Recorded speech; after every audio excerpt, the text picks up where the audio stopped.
Is this a big stretch at this point for the average car buyer to get into this? What's the?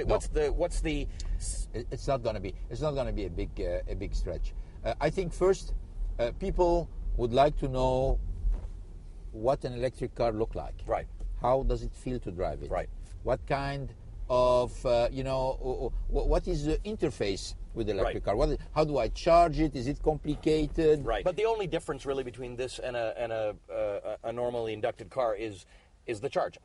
I mean, from a driver's perspective, yeah, that's the difference, right? What the big difference between this and in a combustion engine? Yeah. That means first is the charger. This is electricity, but you have a lot of things. You see, there is no noise. Yes. There is no vibration.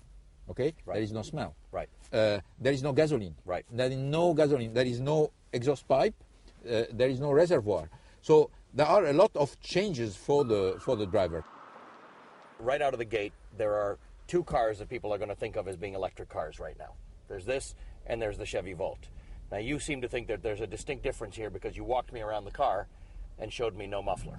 Now, look, there is no exhaust pipe in this car, which means this car by no way use gasoline for nothing. Okay, so we tend to say an electric car is a car that do not use gasoline. There is no exhaust pipe, there is no rejection, there is no emission of any sort.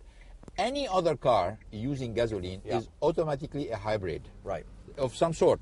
You can have a motor and an engine. Now you can say the engine is not used to move the car, it's used to charge the battery, etc., but you're still using gasoline. Right. And the objective for us, obviously we have hybrids, right, okay, but this is not about hybrid. This is about having a technology and having a car which is totally neutral in terms of emission to the environment. Right.